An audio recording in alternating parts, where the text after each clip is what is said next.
Twin Singh family. कल मैं counselling कर रही थी एक डीएफ के साथ, जो मुझे बता रही थी कि वो इनर वर्क नहीं कर पाती हैं, किसी भी चीज़ से आगे नहीं बढ़ पा रही हैं, उनके लाइफ में कार्मिक है। मैंने बोला तो कार्मिक करते क्या है आपके, ज़रा बताइए मुझे। तो उन्होंने मुझसे कहा कि वो लोग मुझे डांटते हैं। मैंने बोला और? बोले बस इतना ही। मैंने बोला अच्छा।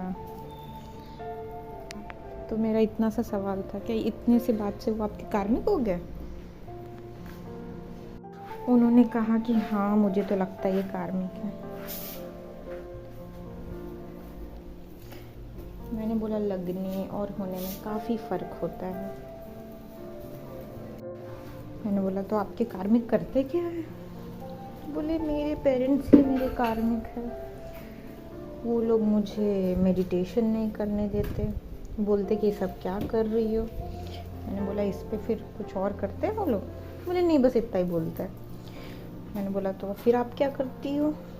बोले कुछ नहीं, मैं दुखी हो जाती हूँ। मैंने बोला अच्छा।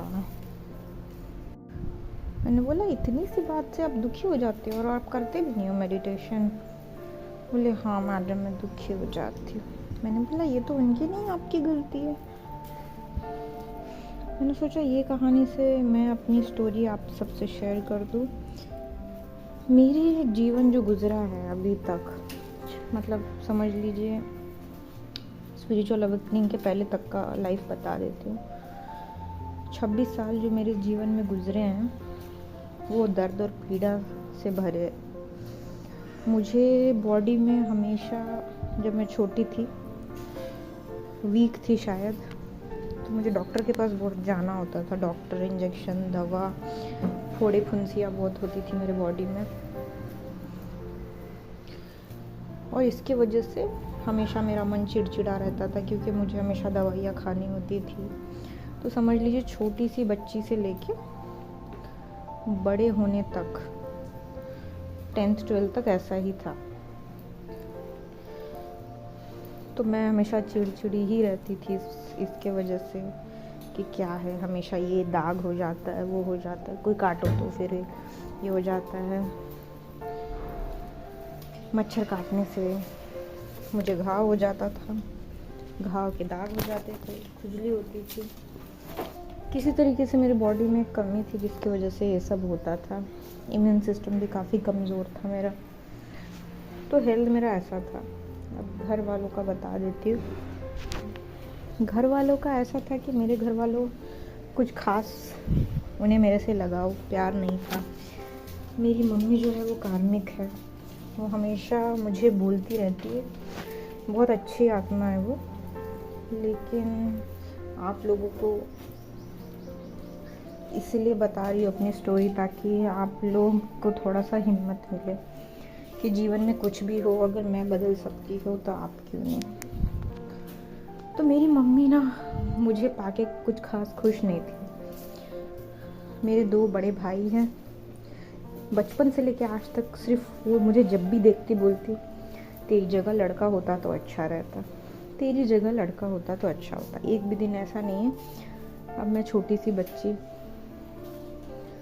मुझे ऐसा लगता कि ये क्या मम्मी बोलती रहती है। बहुत साल तो ऐसे ही समझ लीजिए लड़के होने से होता क्या है। समझ लीजिए एक फर्स्ट में पढ़ती है कोई लड़की, फर्स्ट स्टैंडर्ड में, सेकंड में, उसको इतना ज्ञात नहीं होता, बस ऐसा लगता है शायद इनको लड़का अच्छा लगता होगा। ये सब बड़े होने के बाद समझ में आया कि लड़के होना क्यों अच्छा लगता है। फिर वो हमेशा मुझे बोलती तुम्हारी ना नाक ऐसी होती तो ज़्यादा अच्छा होता, तुम्हारी आंखें ऐसी होती तो ज़्यादा अच्छा होता, तुम्हारा कलर ऐसा होता तो ज़्यादा अच्छा होता। इस तरीके से हमेशा क्रिटिसाइज़ करती मेरे बॉडी पार्ट्स को। और समझ लीजिए छोटी उम्र से ही घर का जितना काम होता है, मैं अकेली ही बेटी हूँ अपने घर में, लेकिन ऐसा कोई ख़ास लाड़ प्यार नहीं है मेरे घर वालों को मुझसे कि भाई तुम कुछ नहीं करो, या बहुत प्यार से पाला है। जैसा एक ट्विन फ्लेम की स्ट्रगल भरी लाइफ होती है वैसे ही मेरी थी। कम ही उम्र से मैं घर का सारा काम करती थी, उसके बाद भी डांट खाती थी। तो छोटी थी तो ऐसा दुख होता था कि यार ये सब क्या है, क्यों डांटा जाता है, जब देखो डांट रहे हैं ये लोग। तो ये ना डांट खाते खाते मेरे अंदर गुस्सा भर गया था, दुख तो भर ही गया था। ऐसा लगा था कि मैं किसी लायक ही नहीं हूँ, इसलिए तो डांटते हैं। अब जैसे कि समझ लो कि घर में अगर खाना बन रहा है तो मुझे हमेशा ऐसे ही, जैसे रहता है ना कि आपके घर में अंडा बन रहा है या फिर पराठा बन रहा है, तो मुझे हमेशा मम्मी ऐसा भेदभाव टाइप से रखती थी कि भाई ये लड़की है तो इसको कम खाना दो, इसको पराठा मत दो। मुझे रोटी देती थी, इसको ना एग मत दो, ये सब मत दो खाने के लिए, ये सब मेरे लड़कों के लिए। तो इस तरीके से जो समझ लो एक सिंड्रेला वाली स्टोरी होती है ना, ये बचा खुचा मुझे थोड़ा मिल रहा है, भाई वो लोग ज़्यादा खा रहे तो मुझे थोड़ा कम दे रहे हैं, वो ये कर रहे। और ऐसा नहीं कि मेरी फाइनेंस में घर में कोई प्रॉब्लम है, हम लोग फाइनेंस से काफ़ी अच्छे ही थे, लेकिन फिर भी ये चीज़ मेरी मम्मी करती थी। तो मुझे बचपन में ऐसा लगता था यार ये क्या है, तो मैं ना अपने भाइयों के साथ जाके खा लेती थी। मुझे तो लगती थी भूख। अब एक बच्चा जो होता है उसे लगता है यार उसको मिल रहा है मुझे नहीं मिल रहा, तो वो क्या करता है, वो ये सब सोचता नहीं कि ये सब क्यों हो रहा है। मैं जाती थी मस्त अपने भाइयों के साथ बैठ के खा लेती थी। फिर मेरी मम्मी मुझे और डांटती थी कि तुम उसके साथ बैठ के क्यों खाई, तो मुझे और डांट सुनने मिलती थी।